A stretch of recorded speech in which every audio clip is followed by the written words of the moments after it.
everybody, it's time to LOL. Listen out loud, that is. It's time for Anime Jam Session with DJ Ranma S, Mako-chan, and Ari Rockefeller. Hey everybody, welcome to Anime Jam Session. We are that podcast that talks about anime, games, conventions, the fandom, geek stuff, and everything in between. I'm DJ Ranma S. I'm Ari Rockefeller. And I am Mako-chan. And Ichigo is out. I don't know if she's not feeling well or if she overslept, but if she happens to wake up while we're streaming, we will gladly dial her into the show. So, and that's how we do it. So, anywho, how is everybody doing tonight? Pretty friggin' bad. I believe it. I'm tired. You're always tired. Yeah, I know. No, I'm just saying, you're just always tired. Yeah, I know. Anywho, we are live tonight, week of August 31st, 2021, here on Twitch TV. We're here live Tuesdays from 9:30 to 11 Eastern Daylight Time. And when I was coming back from my weekly foraging of groceries and whatnot, I noticed it started to get a little bit darker a lot quicker. Yeah, that's the year progressing after the first day of summer. Yeah. Anywho, you can find us here at Twitch TV/Anime Jam Session on Tuesday nights. I may be adding a second night of Wednesday or Thursday for anime game night. I haven't decided. I'm figuring things out. We'll just see how that goes. And also, Anime Jam Session is part of the Voice of Geeks Network. You can find out more information about them and other shows that are part of the Voice of Geeks Network at vognetwork.com. And they also stream starting on Sundays at Twitch TV/Vog Network. And we are syndicated through them. So if you're watching through Vog, hey everybody, how's it going? And don't forget, we have a Discord, vognetwork.com/Discord. So swing by and hang out with us there. Every show that's part of the Voice of Geeks Network has a channel, so come through, hang out. And these are the last couple of weeks before we close up the pool. And now that we got that out of the way, we're going to go back and forth around the room. Ask everyone, how was your week? How was your day? Ari, how are you, man? You've been out for a couple of weeks, man. Yeah, a lot of it's like the first couple ones were work-based, but right. This past week was oh boy, that was a fucking trash fire. So last Friday I decided to just go to the ER because what happened was, like, for weeks now I'd been feeling, tingling in my hands, arms, and feet. If I would just either walk around too much or just lean on something the wrong way, it would just shoot right up my hands or feet. I just decided, you know what, the minute clinics aren't going to do much for me. I'll just go straight to the ER. Maybe they'll give me something there. So they test me out. They take blood work, and they're like, okay, we have to keep you for a while. I'm like, why? Now, well, let me bring it up here. Because they tested my blood, and my potassium levels were kind of low, and I have the various diuretics I was on to blame for that. Let's see. Where is it? What day was it that was in there? All right, the 21st. Here we go. Oop, not that one. You see what happened? Like, here we go. You see that, you have to have, like, different levels of, like, stuff in your blood and respect, certain levels to be considered, safe. And for potassium, it's the range is somewhere between 3.5 and 4.5. Here was what mine bottomed out at 1.7. Yikes! Wow. Yeah, basically what happened was all the diuretics I was taking, they had completely drained all of, like, the potassium out of my body, which was making me feel, lethargic and fatigued and all that, and which is why I ended up freaking sucking wind just going up too many flights of stairs. And they had to keep me for days at a time, and the primary thing was they would have, like, the the drips going into your arms. Yeah. And mine got banged up pretty badly, because I got stuck all the different places for IVs and even more places for blood work or Right. labs, as they call them. And aside from that, they also had different potassium medicines to take, mostly pills, but also stuff that dissolved in water. And Right. the worst of this, the worst of it was these little it came in little they look like a fast food sauce packet in the cups. Mm-hmm. And you know how orange drink tastes? Yes. Take the inverse of that, because that's how bad this stuff tasted. I just want you to know, um, my doctor has me taking this vitamin B complex for my liver, and every time I open the vitamins, I get like a faint whiff of orange, and I'm just like, you have got to be kidding me, you know? And I know it's not, it's, you just got me thinking of that. No, but this stuff was nasty. Like, Mm. the nurse, freaking laughed because as soon as I took the first shot, I was like, and there was two of them, so we just decided, okay, pour them both into one little cup so I don't have Right. to force myself to take the second one. And, the pills and this other stuff that dissolved in water, but, I had to stir it up really bad, really quickly, because, it didn't dissolve readily. But that wasn't that bad. It tasted even better once it was in cranberry juice. Mm. And I told the one nurse, have you ever done that thing where you just put candy in a glass of water and let it melt and then drink it? Because Yeah. that's what that one tasted like. Mm. And she just kind of looked at me weird, like she'd never done that. Probably. And as Bob Coffey says in our chat room here at Twitch TV/Anime Jam Session, he says, I know that feel, Ari. I'm on blood thinners for the next few months. Thanks to a blood clot I got due to gallbladder removal surgery. Been poked too much the past month and a half. Oof, that's harsh. What else was it? Yeah, the food there was actually pretty good. They had a That's good. semi-competent, catering thing. But the point is, I wasn't going to get better with, just have bananas, Mm. and stuff, because it was that bad. They had told me that the reason it was taking so long is because all those diuretics had pretty much, rang every little bit of potassium out of my cells. That Right. even just the drip, the drip bags I was getting, which had to run over 4 hours because of how potassium reacts in the body and whatnot. Mm-hmm. So I'll get even then I was still 4 a day for almost 4 days at least. Gotcha. So you just had to keep playing catch up. Oh, and the hospital room is actually nicer than my own bedroom. The only problem is the shower, the bathroom and ensuite shower is just a shower head sticking out of the wall. Bro, let me tell you. I think it was a couple of months ago. I went to go visit a friend of mine in the hospital. When I walked into her room, she's it's a 2-room, and I looked around briefly and I went, Jesus, this room is bigger than my apartment in Brooklyn. And I wish I was kidding.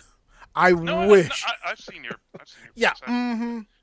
But you weren't allowed to there was rules and regulations on when you can actually get up and shower Yeah. and whatnot, because there's older people there who who aren't very mobile and whatnot, and some they're for quarantine on COVID. Right. But for me, it was Nice haircut, dude. ta-da! I couldn't, properly wash my hair and whatnot, or even shower, period. Yeah. And the only kind of hair care products I have were these little travel-sized bottles of Johnson & Johnson baby shampoo. Mm-hmm. So as I lay there in the bed, my hair just became more knotted and tangled and just looked like, a giant, it was there was a big, tangle of hair about this size on the back of my head by the time I got out of there. So when I got released, I just this is unsalvageable. I have to get this thing cut off. So yeah, I had my first haircut in nearly a decade. How does it feel? It feels really weird because I'm going to be going through shampoo and conditioner a lot more slowly now. Right. And Like the urge to herbal mode is now worthless, and I keep doing like the habits, like pulling non-existent hair back away from my ears if I have to like itch it or whatever. Use a Q-tip or something like that. And yeah, I miss it. I mean, I know it's just hair and it'll grow back, but still. You look like you're about to jobber for Triple H, in a dark match or something like that. Oh God, the $100 I'll pay me wouldn't be worth it. Get paid $100, spend 95 on the damage. Pretty much. Speaking of damage, I am not looking. I know I have good insurance at work, but I am not looking forward to the bill for 5 days in the fucking hospital. Look, let me tell you. Then we'll kick it over to Mako-chan. Earlier this month, I had to have like a stool sample done. Whatever. I get They did that to me too. No, I had to bring it into them. They didn't go digging. No. Oh yeah, they got it off me the hard way. Oof. But I get the bill for that. $6.37. Wow. I know. I'm just sitting here going, you mean to tell me I have to pay you guys $6.37 for a piece of... Yeah. Like, nah. I just found it funny. But anywho, moving right along. Mako-chan, how was your week? How was your day? Not bad. Actually got to, socialize this weekend. Socialize? What's socialize? Yeah, I know. My introverted ass was very confused being out of the house for so long. But what's yeah, that big what's that big yellow ball in the sky? That's the sun. Yeah. Yeah, so Saturday, con, Sunday, shopping at Mitsuya, and Monday, having a horrible, horrible stomach ache from eating food that I have not eaten in like 4 to 5 months. But it was so worth it. It was worth the pain. But I paid for that. That shit hurt, man. Like everything still hurts because I was so bloated. So even just swallowing water hurts right now. Oof. But yeah, totally worth it. God, that's... Wow. It's nice to indulge every once in a while. Especially when you purposely take the day off because you know you're probably going to screw yourself. The more you know. That was a weird sound effect. Sorry about that. I didn't think it was going to be that loud.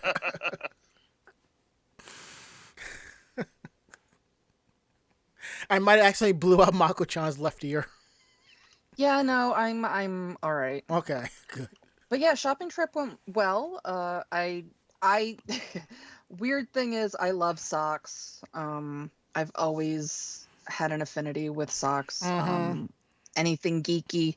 So this weekend I was able to find a pair of Sailor Jupiter socks and a pair of Batsumaru socks. So I picked up 2 pairs of socks, and at the convention I got a couple of masks. So now I have those fun little masks that have like, little facial features on them. Mm-hmm. And I got a little Godzilla figurine in a blind bag, and that will probably be my thing for next week that I'll show off. Gotcha. Okay.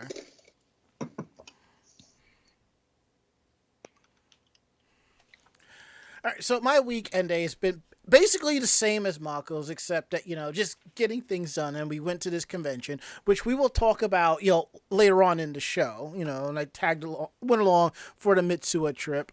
I did buy some stuff from the convention, Puchi Con, the con that we went to, I will not reveal what... Screw it. I might as well. They're not listening. I bought 2 autographs from Kyle and a voice recording. So all 3 of those are gifts for people. So, I'm just hand those out and just call it a day. Other than that, it's just been is what it is. But I do have an update. I'm not sure if I've mentioned this, but I've had trouble with my Xbox One controller, and I've been going through a bit of a pain in the arse to get the proper controller. To summarize, I went through Amazon and I bought a refurbished Xbox One controller. I get it. And it's an Xbox Series controller. Tell them they've sent the wrong one. I get another one, open it up. Xbox Series controller. No. So I said, screw this, go to GameStop, order one from their website. And I get it. And I open it up, and it's a knockoff Xbox One controller. Yeesh. I mean, they actually opened it up, the controller, and replaced the buttons with clear buttons. And the Xbox button that you push to turn it on, it's not as bright as it normally should be. And the battery case doesn't even say Xbox on it. It's just a black battery case on a white controller. I'm like, how the fuck did this pass through S&P, Q&A? What the hell? This is some used GameStop accessory kind of shit. I know. So I am going to send that back. I meant to stop into GameStop today and see if they had any Xbox One controllers, but I totally forgot. So there is one up on 86. I might swing over there tomorrow and just see, because I think I do have to go out and run some errands. Well, I'll figure that out one way or another. So that was that. And then every 2 months, give or take, I put in an order to Target through ship.com, which they own. Basically, what I used to do is I used to buy 2 cases of seltzer water every week. I got tired of buying the seltzer water and bringing them home because they're heavy. So I placed an order for like 7 cases of water and any other accessories that I have. So I figure, I'll pay the $9.99 for the delivery fee, because believe it or not, I do this 4 times a year. It's a lot cheaper than paying $60 for a year service. So I end up paying like $40. Big deal. Now, last time this happened when I ordered the water, I got the wrong ones. The shipper didn't contact me about replacements.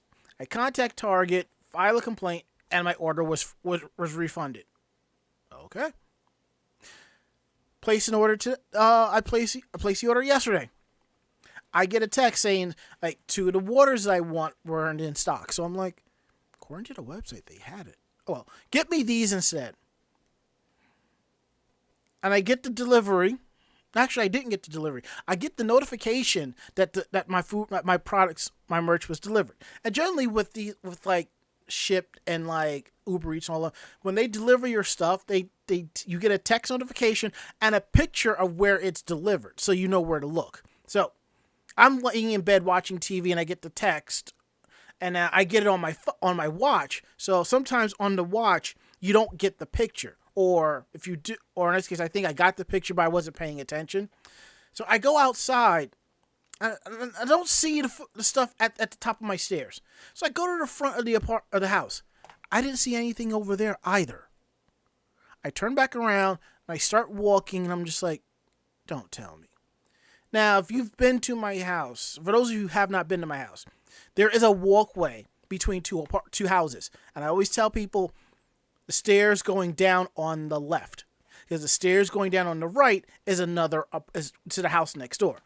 I happen to look down those stairs and crane my neck around just a skosh. Everything is packed nice and neatly inside the door area where, if you didn't look, you would not have noticed it. And I'm just like, what the And I bring everything in. And then I notice I have 7 packs of water. 4 of the packs are 2 of the same. So I have 2 of the citrus and 2 of the, I think, orange grapefruit. And the thing is, I'm not terribly upset about that because I actually enjoy those flavors. But the fact of the matter remains, I said get these, so evidently they weren't looking. So, and I don't want to be that person, but it's not hard to follow directions and contact the person if certain flavors or items are not in stock. And I have it set so if certain items not in stock, let me know because I'll be like skip it or get me this instead. So I'll be contacting Target tomorrow, but Also, if you haven't noticed, this is for those of you who watch the stream. If you notice the wrist, like the color of my wrist watch is a different color. I have finally retired the Fitbit, and I now have a Galaxy Watch 4, and I just put a custom wristband on there because I'm not saying red is my favorite color. I just can wear it pretty well. It just goes well with black and red. So those are like my colors. So, I got that. The watch is going fine. Hell, the watch face is black and red, but I think from looking at it, I'm probably going to change it any minute now. So we'll see what it is. And as Bonds006 says, I have 4 Xbox One controllers, 3 have drift issues, and 1 have the left thumbstick rubber removed. Wow. I might want, if it was me, I would try to fix those. I actually have a busted Power A Zelda controller. The company didn't even want me to send it back. They just sent me a brand new one. So I'm sitting here like, maybe I should crack it open and see if I can fix it. And Bonds also says, I can picture what you are describing. Thank you so very much. I greatly appreciate that. All right, now that we got that all out the way, we're going to skip over to housekeeping. Let you know, every episode of Anime Jam Session is from this year on is available on YouTube on Thursdays at 12 noon Eastern. If you happen to miss this week's episode, or if you want to check out an older episode that's not available on Twitch, you can catch it on YouTube. And that's youtube.com/Anime Jam Session. Look for the playlist podcast VODs. And don't forget to support the merch shop over at vognetwork.com, vognetwork.com/shop. And don't forget, we have upcoming conventions. As always, I am putting in the disclaimer that the list of conventions at Anime Jam Session that is covering can change at any given time based on availability of staff, current conditions of COVID-19, and restrictions and so forth. So we have AAC, another anime con, October 22nd to the 24th. DerpyCon, October 30th as of right now. The Unconvention, November 13th. Anime NYC, November 19th to the 21st. And ZenkaiCon, March 25th to the 27th, 2022. And now we're going to go ahead and go into Geek Roundtable. This is the part of the show we talk about some of the cool geeky things that we have. Ari kicked things off while I quickly grab what I'm sharing. Okay.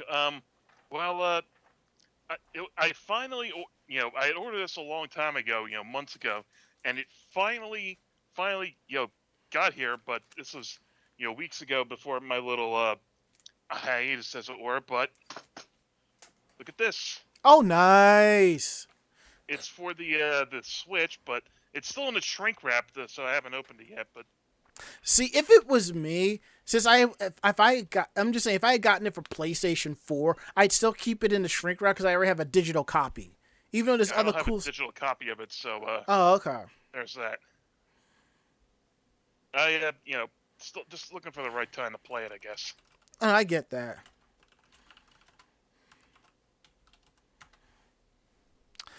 All right, Mako-chan, is that Diana we see down there? No, that is Luna. Oh, okay. So I think I've shown her off before. I'm not sure, but this is actually from part of the Sailor Moon My Melody collaboration. Okay. So everything was done in very pastel colors. So Luna is her pastel purple instead of, Black. her well, she's black, but she's always portrayed as, a darker purple in the series because black doesn't really show up well for things like this. But yeah, she's freaking adorable. She has a little bow on her tail, and she's just so small and cute, and I love it. I really wish that they would have done more plushies for this collaboration. I know that they had a couple of the combo My Melody dressed as the Sailor Senshi in all their pastels, but I really, really would have loved a Jupiter version of the Melody plushie. But the collaboration was adorable, and I love it.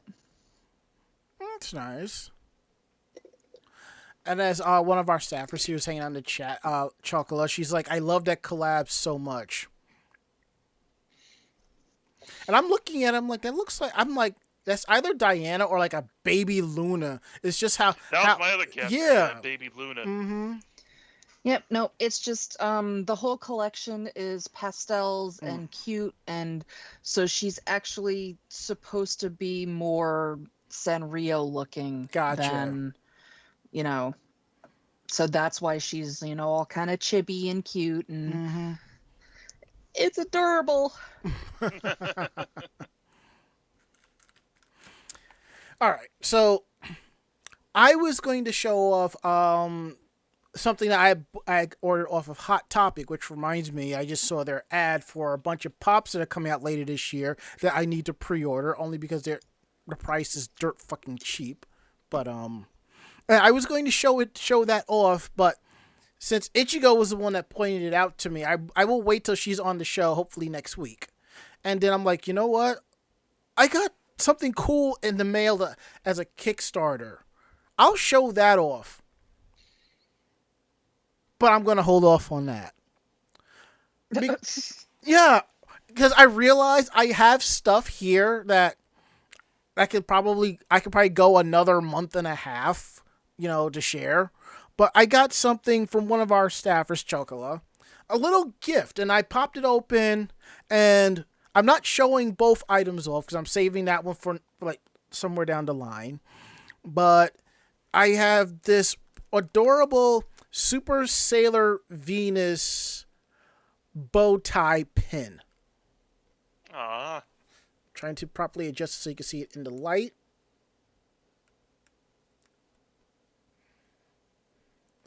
And this will go into the Venus shrine later this week. Which reminds me, I need to find clear sticky hooks or something like that to start hanging stuff up on, because that top shelf, I basically have run out of space. Yes, Cedar Berry, it is very nice. I didn't even think they made something like this, but I will say this does remind me of another Sailor Venus item that is in the that is up there in the shrine. I just got to go look at it later to see what it is. So.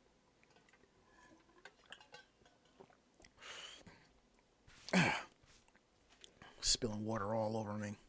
And Bonzo06 says, I heard Sanrio had PTSD flashbacks on how much of my money that they have. My first girlfriend was in love with everything Sanrio. Wow. Ouch. I mean, it could be to the point where his paycheck says, there's a fee in there that says Sanrio tax or something like that. All right, it still says housekeeping. The pay rate just says you're fucked. Probably. All right. Now that we got that out the way, I was kind of hoping Ichigo would be here to help bounce questions off, but yeah, we're going to talk about Puchi-Con, and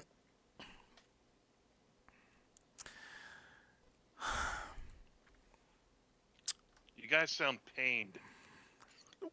It wasn't as bad as it could have been, but it was not worth the price of admission. Now, before we continue, I want to put the disclaimer out there that about 2-3 years back, we did an article about Puchi-Con and their con chair in regards to a meme that mocked a cosplayer. And the end result was that they basically, after backpedaling, they eventually apologized for it. And when we talked and decided, this is not something we were going to, cover. But one of the guests there is a friend of the show, so I figure, let's give it a try. We've never been to this con. Maybe some things have changed. Some things have changed. For the better or not? The jury is still out.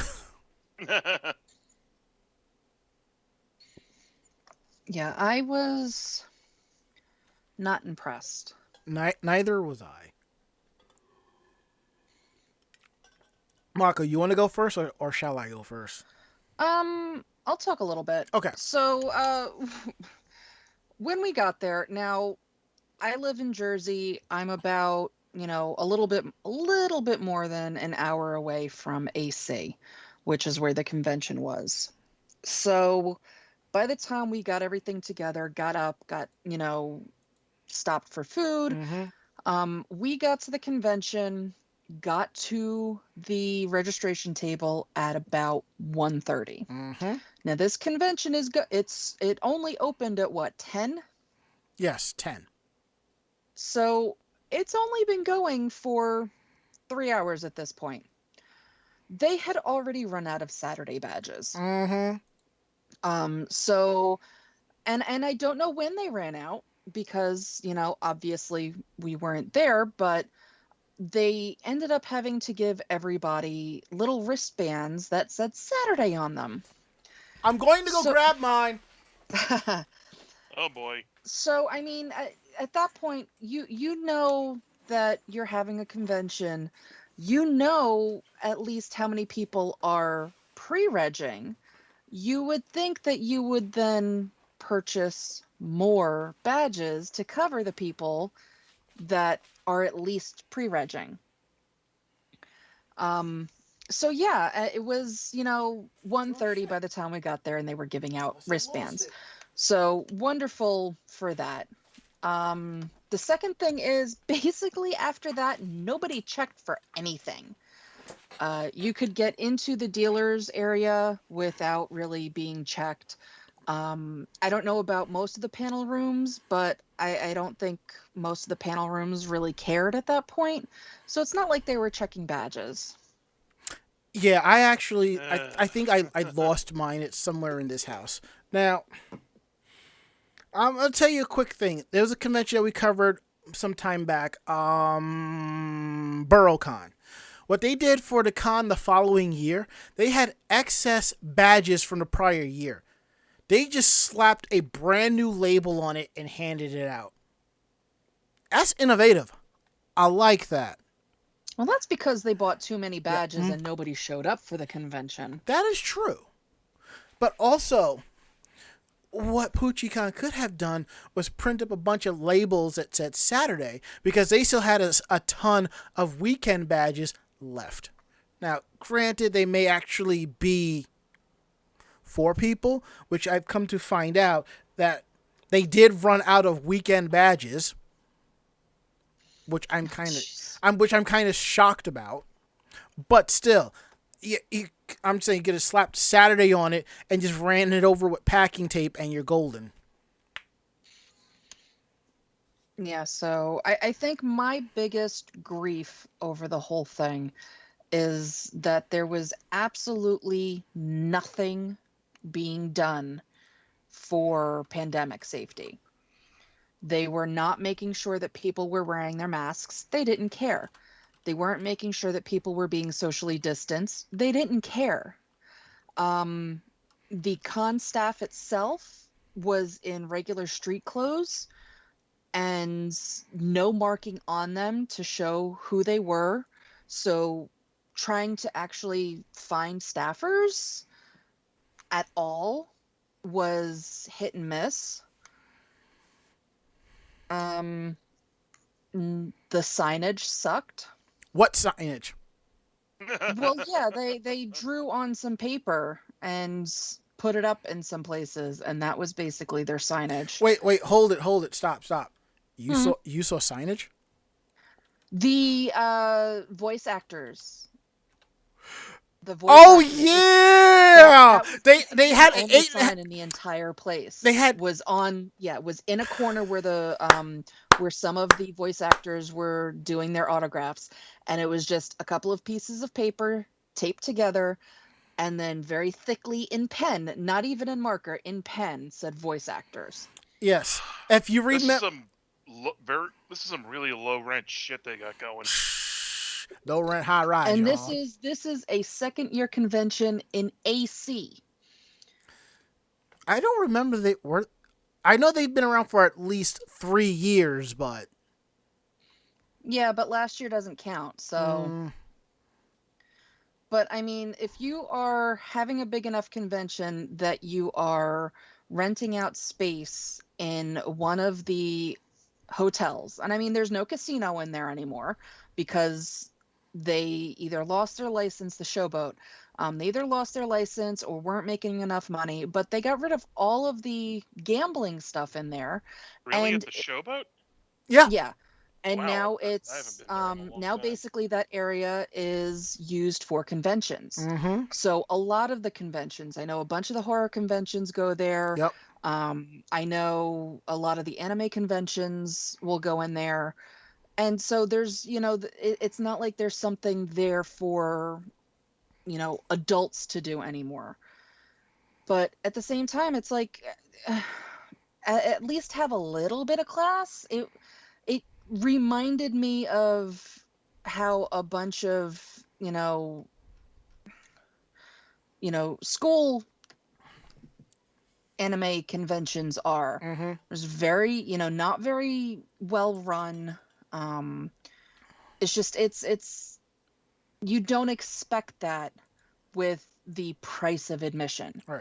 Now, on their website, it was basically, it got that high the day of the con, and I didn't think to buy the tickets early because I'm thinking, oh, this is one of those cons where it's just a flat rate across the board. Nope.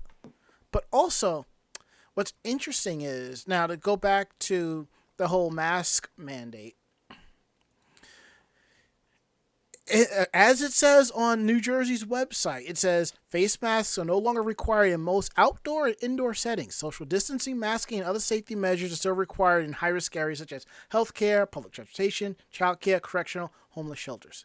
But it also says here, face masks are strongly recommended for both vaccinated and unvaccinated individuals in indoor settings where there's increased risk, including crowded indoor settings.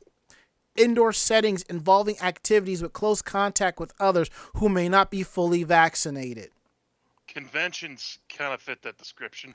Yeah, I saw a lot of cosplayers having casual conversations without masks, even though it is recommended. Staffers should have been walking around asking people to put their masks on. Yes, Washio Otaku, I understand that it's recommended and not mandatory, even though it should be because of the Delta variant and that variant as well. It's the fact that numbers are increasing in New Jersey. Yep. To the point that the governor has had to say, hey, we said that you don't have to wear a mask, but we're still recommending you do it because the numbers are increasing. I get it. It's a bunch of,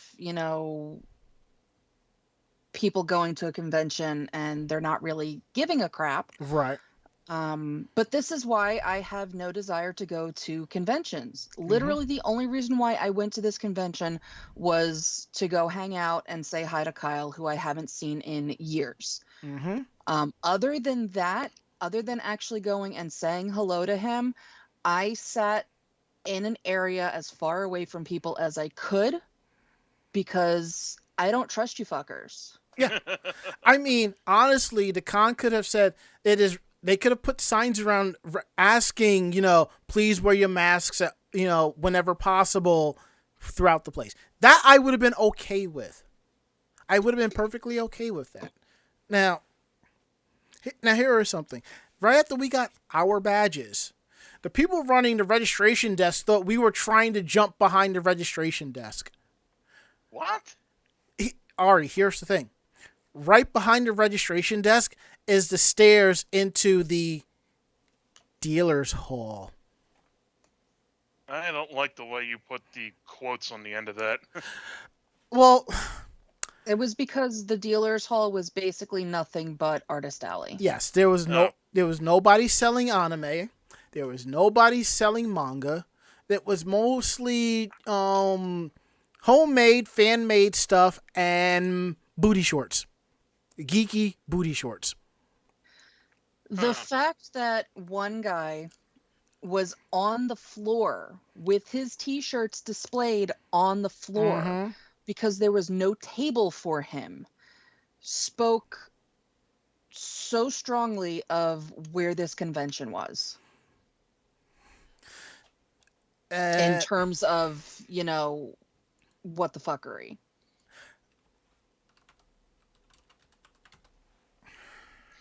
And I think there was an empty table, but it was for somebody that didn't show up. I mean, if I was running the dealer's hall, I would have given them that table. Now, when you walk in, there was spacing like nobody else.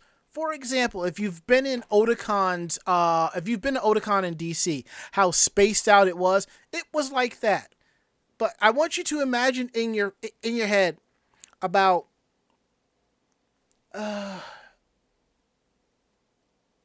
I'd say about 800 square feet. And at least 12 dealers spread out in an 800 square feet area. That's a lot of space for very little coverage, because each table, each booth had, like, I would say 1 or 2 tables, and these are your basic, 4x6 tables. So when you walked in, you had two dealers on the right, you had 2 on. It was just, you would think as you're walking there's more dealers. No, it's just a lot of walking to get to certain areas. And then there was another section when you walked up, and there was like 3 dealers in there. Now, I understand, you have to space the dealers, the whole social distancing thing. I get that. But this was absolutely ridiculous. It was too spaced out. Now, on the ground floor, if you've ever pictured a casino, there's always an area near the slots where there's like a kind of like a separate section for either for more expensive slots, or maybe certain roulette tables or this or that.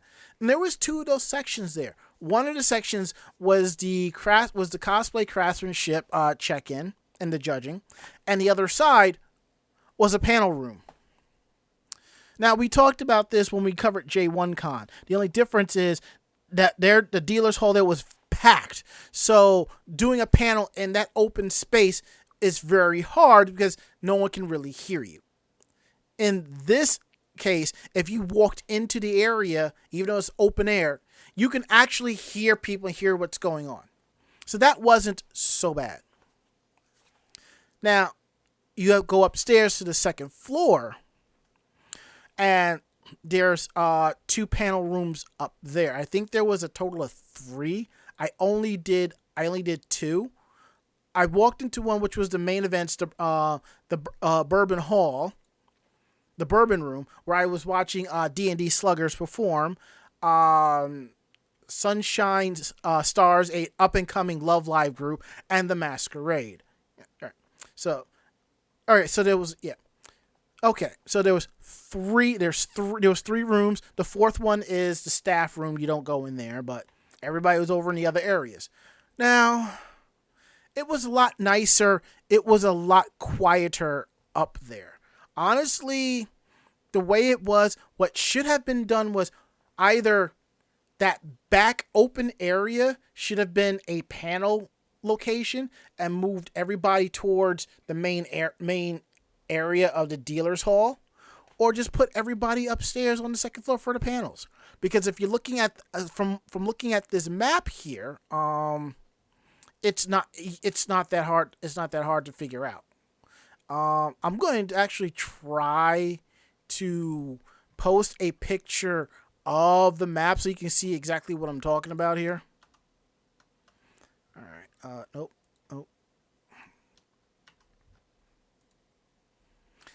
And I kind of like the fact that they did everything in like on Google Docs and stuff like that. But you could have done a PDF, or you could have just posted an image and been like, "Here you go." All right, that's part of it. I'm going to try to interact so you can see it. See, and here is the map of the convention. The first floor is, just so you know, the guild room is not really part of the con. The arcade is not even a part of the con. The arcade belongs to the hotel. And if you look in the front of 6... Is the bowling alley still there? They closed it down and redid it as a 4-lane bowling alley within the arcade. Man, I haven't been back to the Showboat in years. Mm-hmm.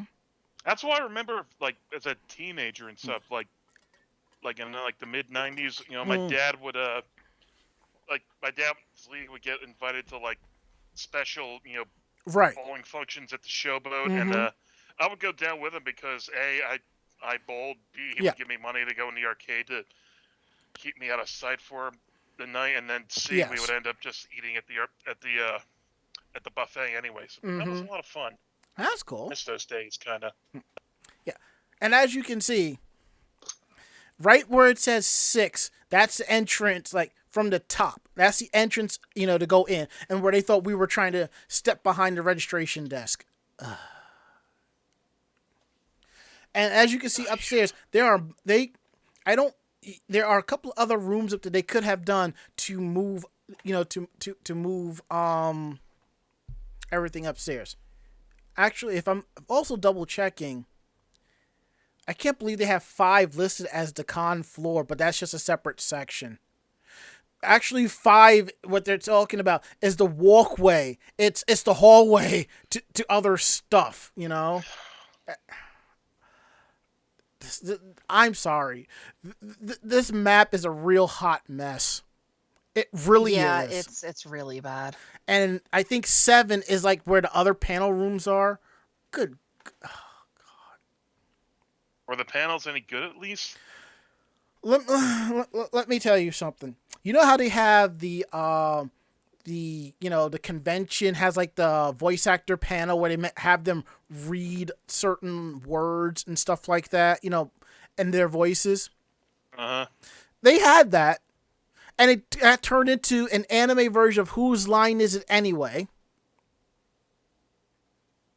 With people coming in from the audience. I went downstairs to the maid show, and that was a lot more entertaining. Honestly, I wish I had recorded that instead. Now, it was... Basically, you know, you're supposed to get, you know, famous lines and have these famous scenes done in the characters' voices. It just sounds like what is a cameo where you just pay the guys to read things, except you're not actually paying them. Yeah, this was a scene from Pokemon, like one of the first seasons, and it was, you know, very awkward because it was a 5-minute scene that there were too many characters in the scene, so they had to call people up from the audience just to fill those extra characters.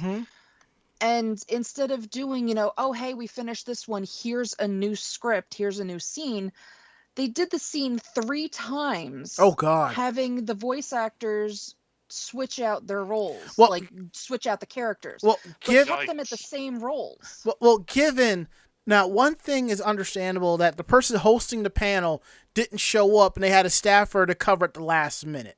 That's understandable, but it could be a little bit more creative on the fly, you know? Yeah, I mean, whoever didn't show up could have. I mean, whoever I, didn't. Whoever I didn't. have I have an issue with this just because, Mm-hmm. for a couple of years at Zenkai Con, I was helping them to do this, to pick the character, to pick the scenes, to pick what character was going to go with the scene. So everything was done before they got there. So I understand that they had to have a staffer just come up and help out with it, but at the same time, don't pick a series, don't pick another anime series. You have tons of crap online that is for 2 or 3 people. Mm-hmm. That is known. Pick a scene from anything. And also, if the person's going to be, they could have emailed their information to a staff or to the con and have someone cover it.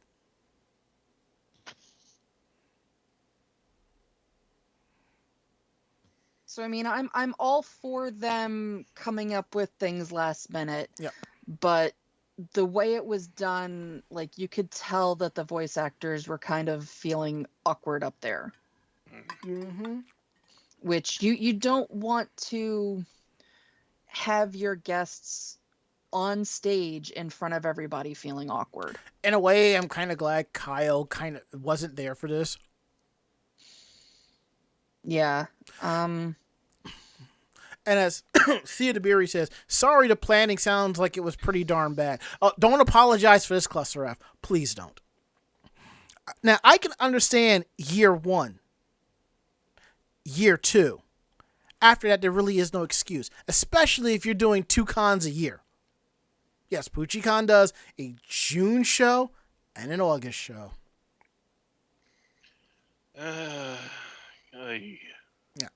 Now,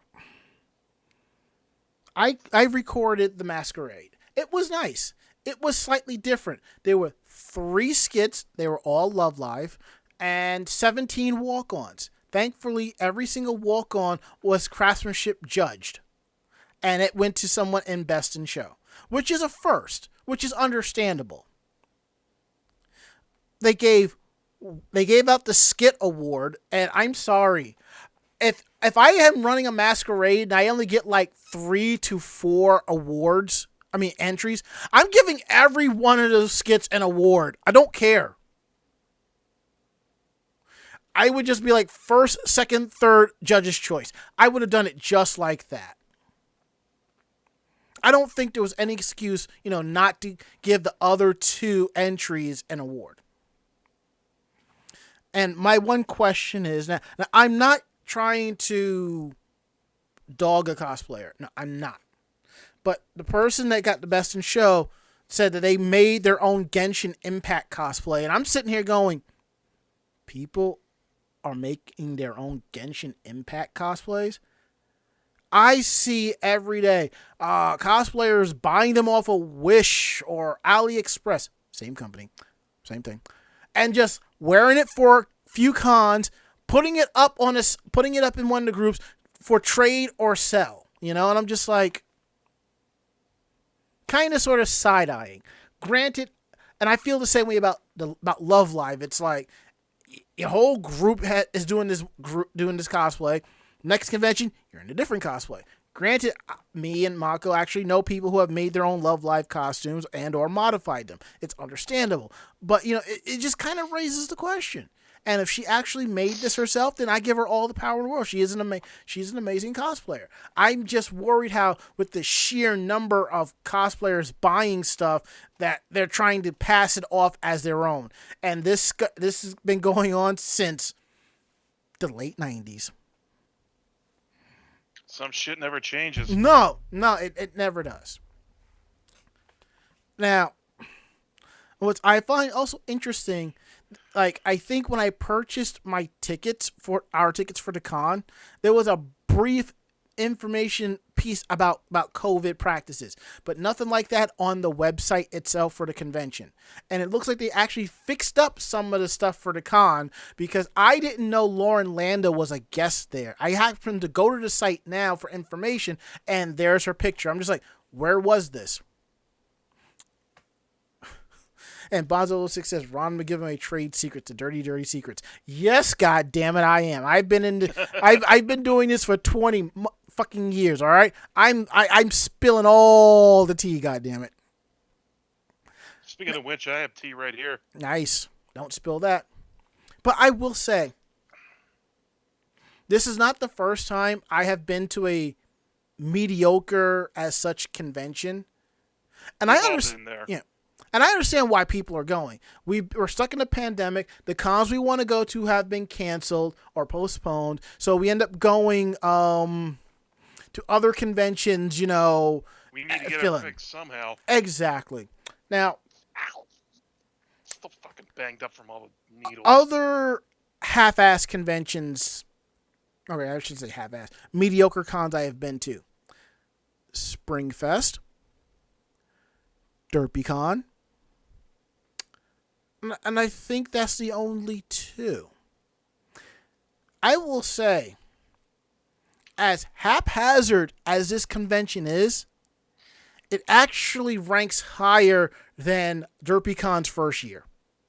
And you have to understand, DerpyCon, most of DerpyCon's staff is veteran convention staffers.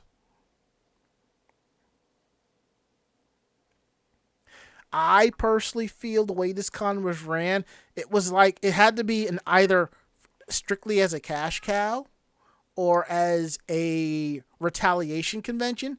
Yeah, those types of conventions do exist, or both. Was that the cat I heard again? Yep. I think I definitely heard something then.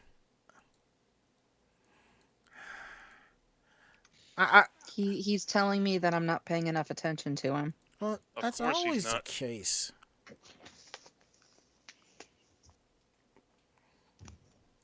I would say, they say, this is one of those conventions where don't go unless you're going with friends. And that's the given with a lot of cons in general. But this, I strongly emphasize on. Don't go unless you have a bunch of friends to go with and a hotel room to go to when it's like, yeesh, you know? Yeah, I mean, unfortunately, unfortunately, there really wasn't a lot to do. There was no video rooms. That's right. The arcade was their gaming room. Mm-hmm. So you couldn't even go into the room and play games for free. You had to pay. Mm-hmm. So that's, two things that a lot of people go to these conventions to do, to whether it's waste time or, whatever between panels. I wasn't impressed with the panel lineup. There weren't a lot of panels, and just like I was bored, and that sucks. Mm-hmm. And the fact that, and I'm going back to this, the fact that they charged as much as they did for a convention that really had nothing. It was a convenient place for people to meet up and hang out with friends that they hadn't seen. Mm-hmm. And it... Pre-reg for the weekend started at $39. How the fuck do you jump from $39 to $75 just like that? Right. Yeah, that's kind of nuts. Yeah, Saturday badges were $70. Weekend badges Saturday, Sunday were $75. Saturday, I will tell you this right now. I feel like I deserve at least $25 back per ticket. That Saturday was worth $50 to $55 tops. Tops. Yeah, and I mean the fact that there really were no vendors. There was no actual vendors. There was no anime to buy. There was no manga to buy. It was legit 90% just stuff that other people had made. Yeah. There was one booth in the entire place selling figurines. Mm-hmm. Figurines that were cheaper on Amazon than the booth was selling them. At least $15 cheaper on Amazon. So, on top of that, and you go to some of these anime conventions and they go, okay, well, the first the first autograph is free. And that's because they're paying the talent a decent amount so that the people that are going can get something like this. So even though the prices were outrageous to get into the convention, they still weren't paying their talent enough money to not have to charge for autographs.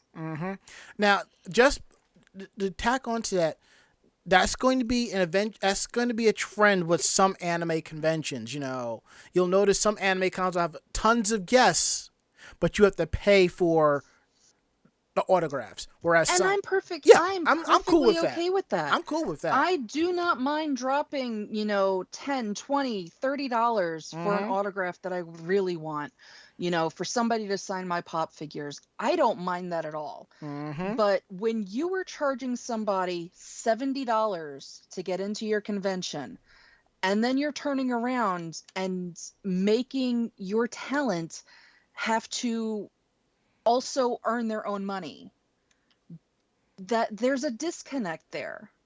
Just a little bit. There's a huge disconnect there. And it's not like they had a whole bunch of people. I think they had 5 voice actors? Yeah, I'm looking at the website now. Kyle Abear, I believe Paul St. Peter, Lisa Wilkerson. And then I go back to the main page. It's Lauren Landa, Mark Witten, and Colin O'Shaughnessy. Yeah, so I mean, I've been to enough conventions, I've worked enough conventions that I know that you have a lot of overhead, and that's where a lot of that's supposed to go. But it's mind-boggling that for the little amount that was there to do, and it just it wasn't worth it. No, it absolutely really wasn't. sucks that the first convention after pandemic I go to, and I would have been completely content to go say hi to a person and go back home. That's a bad look. For the convention, at least, I think. Yeah, but you know what the sad part is? In the end, it's like you could have a con that's like the worst of the worst. They'll come back next year and people will still flock to it. What we're telling you, if you want to go, go. But you're not going to have a good of a time as you would with most conventions. Set the bar pretty low for this con. And well, go, because there's enough area around the hotel that people were hanging out dressed in cosplay. You don't have to go to the panels. You don't have to go into the dealer's hall to hang around in the hotel with your friends and act like, an adult dressed in a costume. Yep. And be crazy. I wonder how many people went to other casinos in their costumes. Don't know. Just for the photo ops. I know, but given how we do it for Anime Next. Yeah, I know. Yeah, but so but here, I don't see why other people wouldn't do it at this convention. See, but with Anime Next, you're within a decent walking distance to all the other casinos. The Showboat's Or like at the very least, you have the shuttles. Yeah, the Showboat's on the ass end, so you know. Yeah. But yeah, I mean, there's you can go and hang out and have a good time, and I know you shouldn't ghost conventions, but sometimes you have to make the bottom dollar what is your answer. Honestly, if the lack of staff isn't going to care, why should you? By the way, this con is a prime example of the fact that convention staffers need to wear staff shirts. Oh yeah, that. Definitely. Just it's Definitely. one thing to see them. Half of the people that said that they were staffers, I never would have known Mm-hmm. because they all were in street clothes Yep. and there was no uniformity whatsoever. And that, I mean, that's not how you run a convention. No, it really isn't. I think the concha here feels like, well, we're going to do it my way. Not going to get help from other people. We're going to do it. So no. And if you're wondering, we're not going back next year. Even Unless Kyle comes back. Yeah. But even then, I We would go can find down. more important things to do on the Jersey Shore. Yes. Yeah, even then, I would go down and, meet up with him outside of the convention to say hi and give him cookies. Exactly.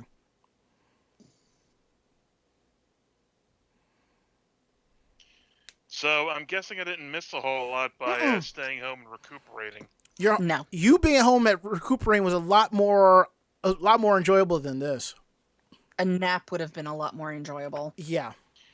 Yeah, I took a lot of those, just passing in and out of consciousness, laying in that hospital bed. I mean, I think I was disappointed that there was no video room. I didn't even realize there was no video room till you said something.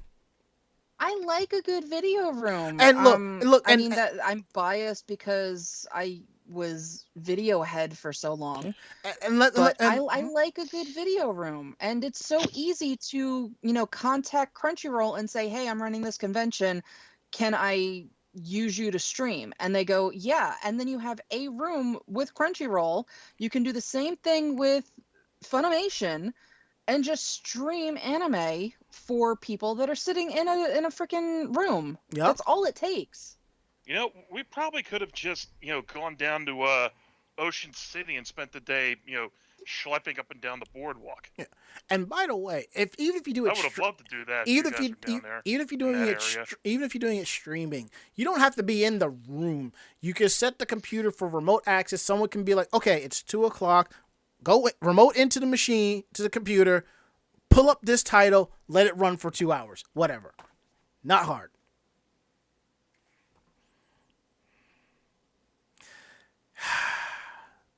And now that we got that out the way, let's see if we can quickly get through the rest of the stuff that's on the docket tonight.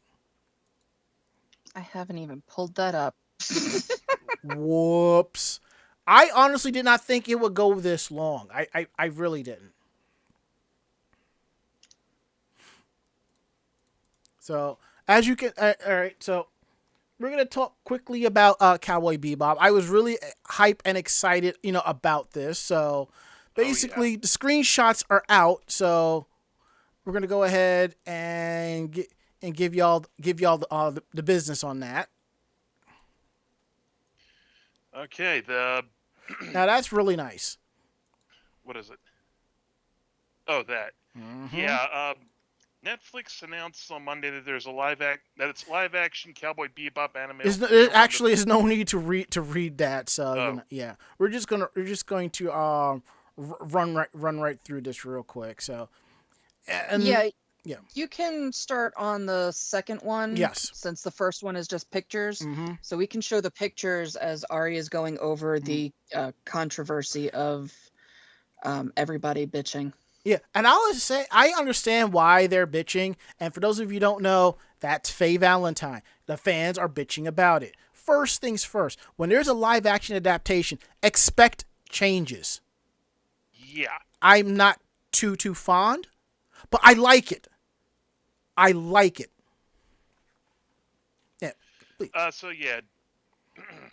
Daniela Pinedo, who will star as Faye Valentine, has sent a hilarious response to people criticizing her casting in the role.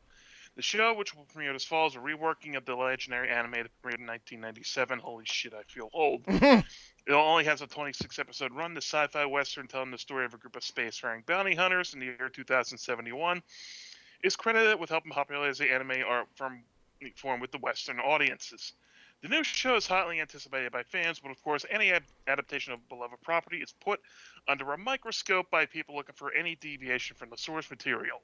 They'll find those source materials right next to their penises. On Monday, Netflix dropped a set of first-look images from Cowboy Bebop depicting a character Spike Spiegel, Jet Black, and Faye Valentine. Spike and Jet Black played by John Cho and Mustafa Shakir, respectively. More or less instantly, Jurassic World Fallen Kingdom star Benita was derided by people who didn't think she fit the image of Valentine from the original anime. And this is a direct quote from the article. A busty woman of inhuman proportions. First things first, Faye is not a busty woman of inhuman proportions. I mean, she is endowed, but, she can still hold her own. On her Instagram, Panita shared a sarcasm-driven apology for not having a perfect body to match the original design, saying, Wait, don't even say it. Oh, you're going to play it? Yeah, I'm going to see if I can get it to work. Oh, please do. Got my tea right here. Things that sort of keep coming up for some reason it's not going First, through. I wanted to so apologize to the fans that I did not. well, maybe you turn up the volume. No, I think it's the audio settings on my end. 6 foot double D size breast, 2-inch waist. So, they looked everywhere. 6 for foot that double woman, D's and breast, they couldn't 2-inch find her. waist. It's They kinda looked weird. everywhere for So that woman they and couldn't just find her. went with my Kind of short weird sitting ass. with my I short know. ass. I know, Right? right? There was talk about can we put Of course, Daniela it's in the a time machine? far from the and first time I feel maybe the give her performer has been different criticized for not parents, so she perfectly has matching the different body genetic proportions of the information character, to sort of make her caricature look better. design, or sometimes just It not proved to be matching so unrealistic complicated. expectations. Another thing I wanted to bring up was Like I the derision apologize Kelly that the Marie outfit Tran I'm got for wearing The is Last not Jedi. exactly what she wears in the Nina's anime. response We is humorous, tried, but she also but doing slyly stunts in pokes tissue holes paper, in a things pervasive disappear, expectation they that rip, women in but real must look sometimes like just the got exaggerated hey, figures like of an I was saying, animator's that original imagination. costume, And that they women's made a bodies couple of are them, something but like I any said, they got sort of strange slurped can up feel in my arranged to various comment on. crevices, never to be retrieved again. Good so we God, need to build something I can that could- only imagine the kind of shit that would happen if someone tried to make a live-action Jessica Rabbit Don't that did not involve cosplay. tempt them. Please don't.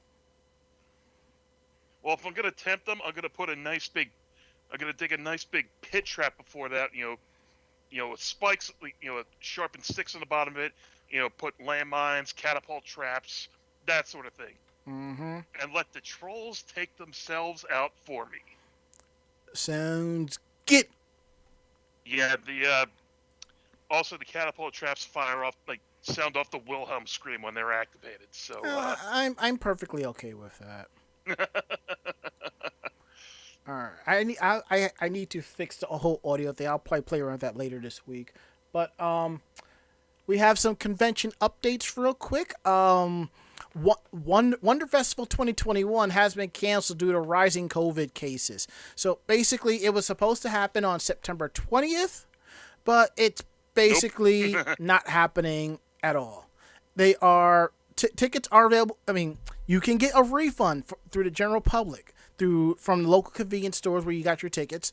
Dealers will get a full refund because it was the event that chose to cancel, and they're going to get 50% discount off for a future event. So that's not bad. The Wonder Festival executive committee explained that when the Winter 2021 event had been canceled, that the number of exhibitors alone is close to 6,500, meaning no matter how the event was to be run, there's no way to limit the number of people in the event in accordance to the state of emergency and local COVID-19 guidelines. So you're basically you're probably going to lose at least 75% of the exhibitors and space everything out. That's what you still would have gotten some money, but probably not enough to go into the next year. So it's just totally understandable why it was canceled. And this is the third Wonder Festival to be canceled due to the COVID-19 pandemic. With the 2020 autumn event canceled because the committee deemed it was too difficult to limit the spread of the coronavirus, like I said. And the last Wonder Festival was the 2020 winter event, and more information about that can be found on Crunchyroll's website. And as for other Japanese conventions, Jump Festa 22 is going to be a hybrid event.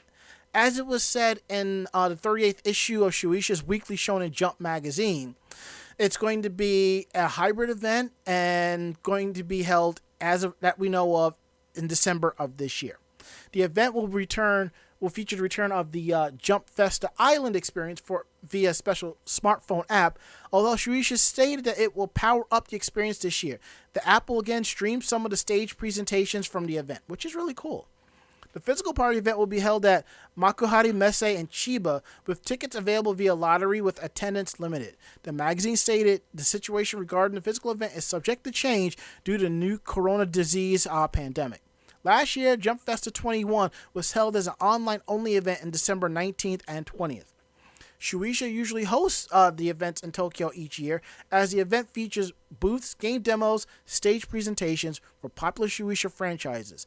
The event usually reveals news about manga, anime, stage plays, and video games. And now we're going to go into our final story of the night before we get into strange news from Japan. Something pretty cool, I think. Yeah, digital contents production company 8 Million announced an LGBTQ sensitivity reader service last week. The Debate Plus LGBTQ service will provide feedback from LGBTQ individuals and allies to clients before their product is released. The company produced the first season of the Kemono Friends anime in 2017, as well as the Kemurukusa series in 2019. The service is cooperating with the openly gay YouTuber Kazu-chan, whose channel provides information about LGBTQ issues in Japan. It offers 2 forms of feedback: surveys for those who wish to gather a wide range of opinions, and group interviews for those who wish to engage in a deeper discussion about the content with a small number of people. In its press release, 8 Million highlighted the need for consultancy in an era where the English word diversity is also becoming commonplace in Japan. However, it also noted that diversity has not promulgated far in society and that there are many harassment-related incidences. Many controversies are the result of unconscious actions or ignorance without malice.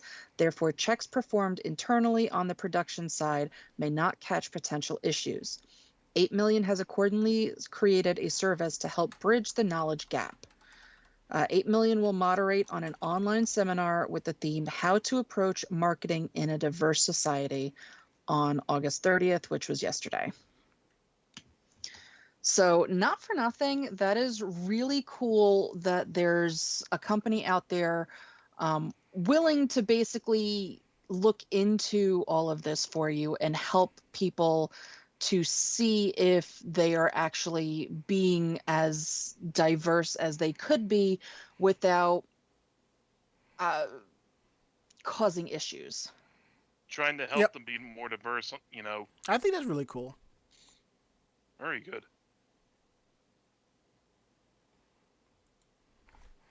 And now that we got that out the way, we're going to quickly go through our stories of Meanwhile in Japan.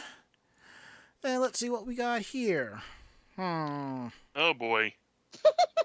Lord. I'll take the third one. I guess I'll take the second one. And I will take the last one. And as Bond006 says, memo to Activision Blizzard. Oh, don't you know? They shredded that too. I guess we'll leave the other one for later. Sure. So if we come back to it. Yep. Hang on a second.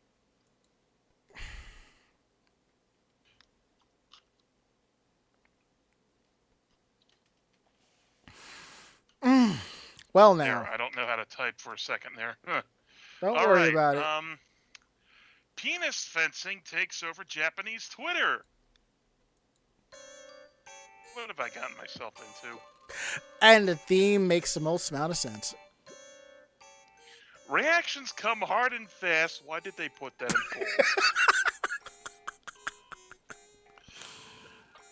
Following stimulating segment by Japanese public broadcaster. Japan is not a country that's particularly shy about its fetishes and sexual desires, and with the veil of anonymity that online internet interactions provide, there's even fewer inhibitions when it comes to discussing such matters on social media. But even with all that said, many Japanese Twitch users are still shocked when the platform is suddenly overwhelmingly taken over by penis fencing. The term started trending on Thursday night, and its stimulating nature produced a wad of...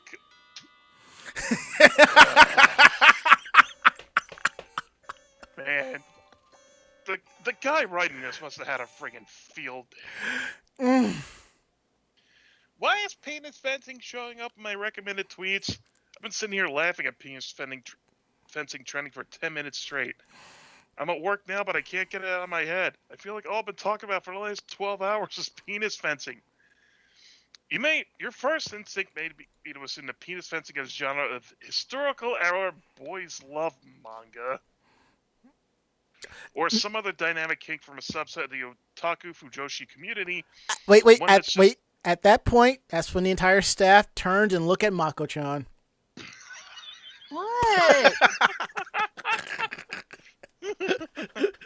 What'd I do this time? I imagine broken swords in this version are much more dangerous. Chink. One that's just now leaking out in the mainstream, perhaps a result of the long drought of Comiket Dojinji events not giving such oriented enthusiasts an outlet for their passion. The truth is that it isn't even an anime, it's a science marine biology one. On Thursday evening, Japanese public broadcaster NHK aired the latest installment of its annual documentary series, Hentoku Dobutsu Academy, or Unusual Animal Academy. For one segment, the in-studio panel turned their attention to flatworms and learned that certain species' mating habits include a practice called penis fencing. The name might have you imagining a male flatworms compete for mates by battering their dicks into each other, with whoever's surviving the ordeal in the working order go on to mate with the female. The truth is even more shocking. I should probably turn away now. When they fence, they're trying to impregnate the other while avoiding getting impregnated themselves. The duel ends with the victor injecting its sperm into the loser's body. Yes, injecting. Apparently, any opening they can find or create will do, as long as it gets inside the loser's body, it can find its way into the ovaries.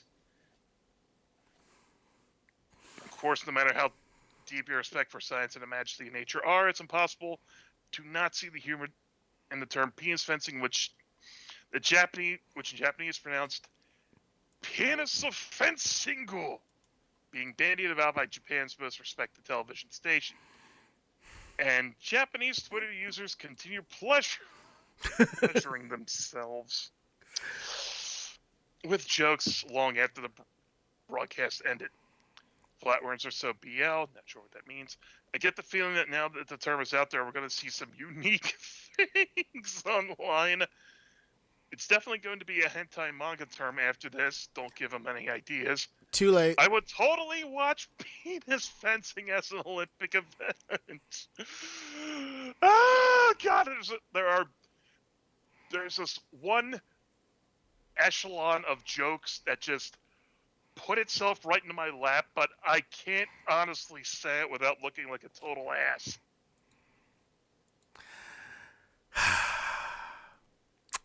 You done? I was watching a program with my son, and so, did you stab mom with something? All I could say was, yes, that's right.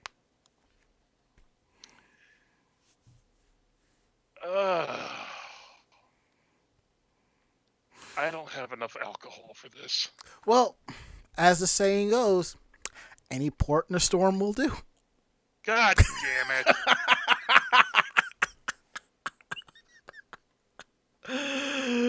Oh. I'm sorry, Ari. I'm sorry. Yeah, penis fencing in the Olympics. God damn it. Just remember, you had an option not to do it. But we appreciate your sacrifice, sir. Right, F's in the chat.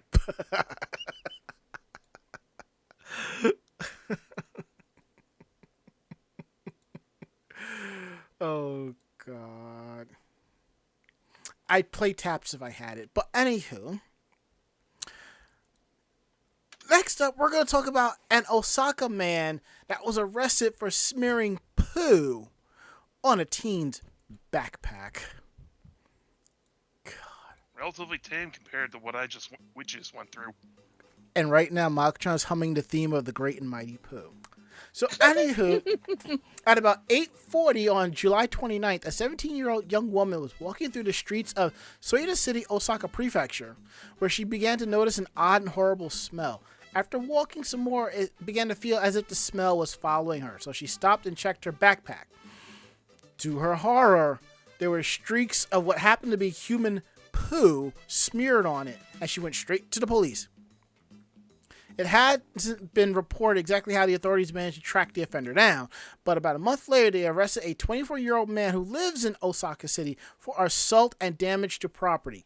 During the arrest, the police found a capped bottle a plastic bottle with the suspect's own poo inside of it, as well as a small tube. The suspect had reportedly gone out during a work break at an assisted living facility and committed the crime. According to the investigation, the man said he was dealing with stress from his job as well as a divorce a year before, to which he attributed the general ill will towards women. Readers of the news were having very particular trouble grasping the cryptic connection between the suspect's motives and the very specific actions. Comments such as, "I don't get how that relieves stress. Big man taking his anger out on teenage girls. I'm still trying to figure out how the tube works. I'm gagging just imagining what that must have been like.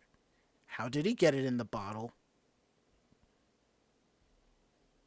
Well then. The last question seems crucial in trying to figure out the mind of this criminal. The amount of forethought that had to go into preparing the bottle makes it appear to be a premeditated attack done by a man driven to smear poo on people's bags using his own particular woes as an excuse. The fact that he also still had the bottle, or possibly even a different bottle, weeks after the incident he was arrested for suggests that it probably wasn't an isolated incident either.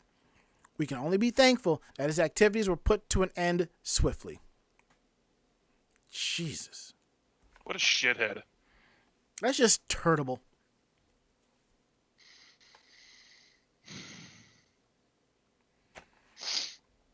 So Mako, go ahead.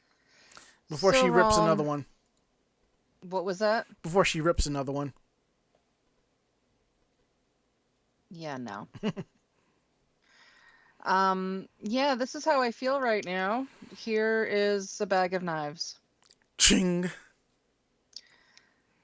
There's some excellent security footage, and for a very weird reason. October 13th should have been a calm time in Japan. Most of the country was still on vacation for the Obon holiday, which is typically celebrated by going back to your hometown and relaxing and reminiscing with family. But August 13th was also a Friday the 13th, and so it was perhaps inevitable that some weird stuff would be going on. In the suburbs of Kyoto, one man who'd been out during the day returned home to find that a mysterious bag had been left on his front doorstep. Looking inside, he found a pile of knives, and even freakier, nearly a dozen of the blades were stained with a gruesome-looking red liquid. It turned out that earlier in the evening, another man dressed in jeans and a t-shirt had strolled up to the house and left the bag there. In total, 17 knives, including both cooking knives and the cleaver-like Japanese hatchet called a nata, were bundled inside the plastic bag. Upon examination, the 11 red knives were found to be colored with paint, not blood, but still that only downgrades the situation from really, really, really freaky to really, really freaky. But the freakiness level gets boosted back up again with the fact that the owner of the house has no idea who the knife man is. According to the owner, he says, "I have no idea what's going on. I've never seen him in the neighborhood, and he's not someone I've had contact with at work either. I've never seen him before in my life." If you're wondering why there's not one, but two excellent angles of security camera footage, which has been taken down, unfortunately, it's because the homeowner himself installed them. That level of caution is sort of unusual in relatively low crime Japan, but he made the decision to install the cameras 2 years ago, following an incident in which someone left a bag of knives on his front step. Wow. Given the extremely strange and specific dumping, it seems incredibly likely that both bags of knives were left by the same person. Uh, as if it is not threatening enough to put the bag of knives, but to also paint some of the knives red. He also pulled out a can of red spray paint, and left a line down the side of the homeowner's car before leaving the scene. In a final bit of oddity, the knife man was wearing a glove on his right hand as he carried the bag, but also used his ungloved left hand when setting it down. As a result, he may have left identifying fingerprints that the police are currently searching for him on charges of vandalism and violating the firearms and sword control law. Well, now, as Cedarberry says, bag of knives need to be an item in a Scott Pilgrim tabletop game. Yeah. I get it. And many knives, you expect them to pop out like random things that go, Kiri-chan!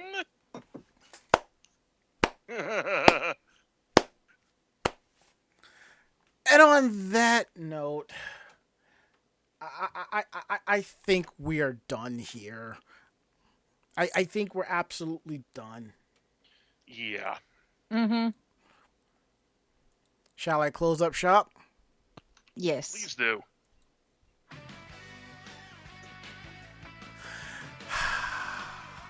So if you like the show, tell a friend. They in turn will tell another friend, and so on and so forth.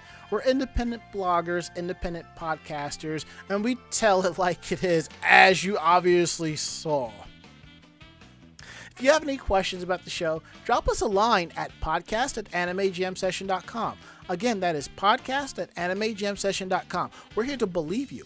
And don't forget to head over to our website at animejamsession.com, where you will find our weekly podcast, cosplay tips and tricks, cosplayer interviews, anime reviews, editorials, links to our convention coverage of photos and videos, and a whole lot more at animejamsession.com. And don't forget, if you're on your iPhone, Android, Windows Phone, whatever, you can take our podcast on the go. Just do a search for Anime Jam Session in TuneIn Radio, Stitcher, Google Podcasts, Spotify, iHeartRadio, Apple Podcasts. Over 500 episodes will pop up. Pick a number and start listening. And what's cool is that these little apps have you can give reviews and so forth. We greatly appreciate that if you left one. And don't forget to follow us on our social medias, Anime Jam Session at YouTube, Twitter, and Facebook. Follow us there for convention photos and videos, when we're going live, new articles, and then some.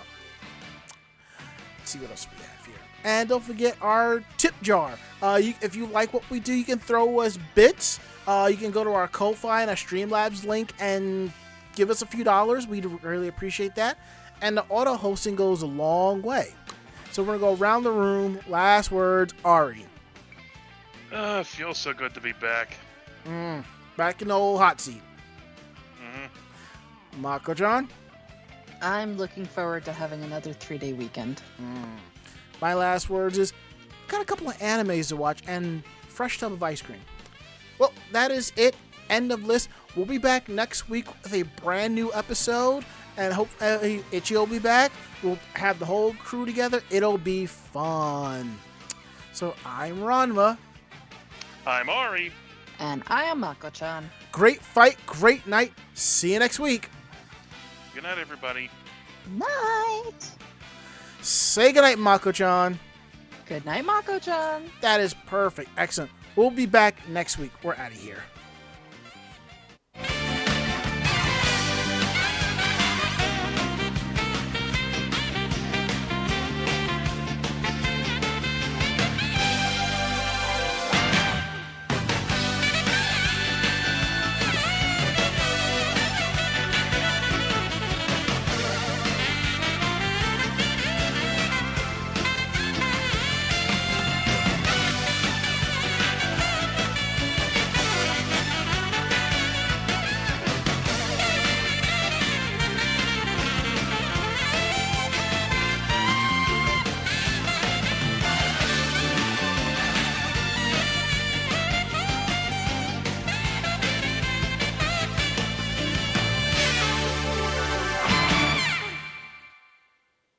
This podcast has been a production of Anime Jam Session and AJS Productions. No fanboys and fangirls were hurt, maimed, shot, electrocuted, or pistol whipped in this episode. For now. The views, opinions, and thoughts expressed on the show do not reflect the staff or the network as a whole. But we're still right, damn it! For transcripts of this episode, start typing. Check us out at animejamsession.com and vognetwork.com for more information about us and other programming. Jamatane!